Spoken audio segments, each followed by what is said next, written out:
Welcome to Sri creative designer. இன்றைக்கி நாம் ரொம்பவே சிம்பிள் அண்ட் எலகண்ட்டான ஒரு நெக் டிசைனிங் வீடியோ பார்க்கலாம்.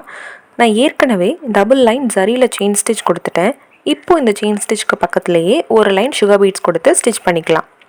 இங்கே நாம் நோட் பண்ண வேண்டியது என்னென்னா, நாம் எப்போதுமே ஜரி லைன்ஸ் கொடுத்துட்டு பீட்ஸ் கொடுக்குறதா இருந்தால் கண்டிப்பாக நம்ம கொடுக்க போகிற பீட்ஸுக்கும் ஏற்கனவே கொடுத்துருக்கிற செயின் ஸ்டிச்சுக்கும் நடுவில் கொஞ்சம் கேப் மெயின்டைன் ஆகிற மாதிரி பார்த்துக்கோங்க. அட்லீஸ்ட் ஒரு நூலாவது கேப் இருக்கணும்.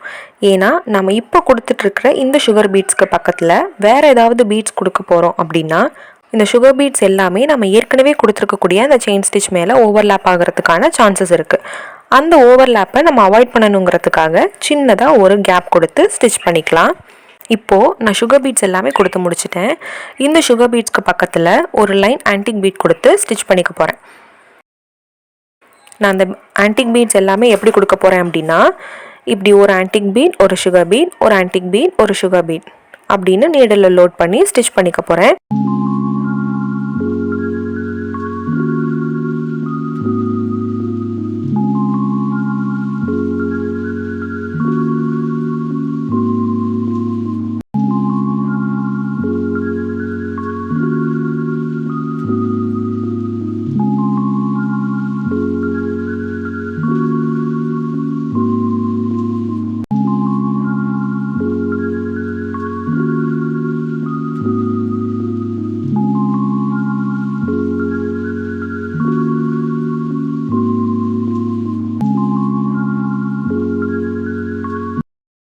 ஸோ இப்போ நான் ஆன்டிக் பீட்ஸ் எல்லாமே கொடுத்து கம்ப்ளீட் பண்ணிட்டேன். இந்த ஆன்டிக் பீட்ஸ் கொடுத்தது இல்லாமல் அதுக்கு பக்கத்தில் இன்னொரு லைன் சுகர் பீட்ஸும் கொடுத்து ஃபில் பண்ணியிருக்கேன்.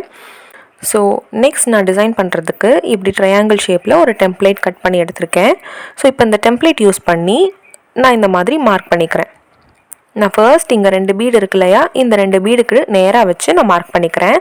இந்த டெம்ப்ளேட் நான் மார்க் பண்ணதுக்கப்புறமா அடுத்தது நான் மார்க் பண்ணுறதுக்கு முன்னாடி நடுவில் ஒரு ஆன்டிக் பீடோட அளவுக்கு நான் கேப் விட்டுட்டு அடுத்த 2 பீடுக்கு நேராக நான் கொடுத்து மார்க் பண்ணிக்கிறேன். இப்படி 2 பீட்ஸ்க்கு இடையில ஒரு பீடு அளவுக்கு நம்ம கேப் கொடுத்து நம்ம ஃபில் பண்ணி நம்ம மார்க் பண்ணும்போது நம்ம போடக்கூடிய டிசைன் எல்லாமே ஈக்குவல் ஸ்பேஸில் இருக்கும். ஸோ நம்மளோட டிசைனும் ரொம்ப நீட்டாக நம்மளுக்கு கிடைக்கும். இப்போது ட்ரையாங்கிள் ஷேப்பில் மோட்டிவ் ட்ரா பண்ணியிருக்கோம் இல்லையா, அதுக்குள்ளே டிசைன் பண்ணுறதுக்கு நான் கோல்டன் கலர் சில்க் த்ரெட் தான் எடுத்திருக்கேன். அண்ட் ஒரு embroidery needle 8 strands silk thread எடுத்துகிட்டு அதை ஃபோல்ட் பண்ணி 16 ஸ்ட்ராண்ட்ஸ் வர மாதிரி எடுத்திருக்கேன். ஸோ இப்போது இந்த மோட்டிவ்க்குள்ளே லாங் ஃப்ரெஞ்ச் நாட்ஸ் யூஸ் பண்ணி டிசைன் பண்ண போகிறோம். அதுக்கு முதல்ல இங்கேருந்து நீடில் வெளியில் எடுத்துக்கலாம். எடுத்துகிட்டு ஒரு ட்விஸ்ட் கொடுத்து நீடில் உள்ளே இறக்கிக்கோங்க. இப்போது நம்ம பண்ண அதே ப்ரொசீஜர் தான், அதே மாதிரி ஆப்போசிட் சைடில் ஸ்டிச் கொடுத்துக்கலாம்.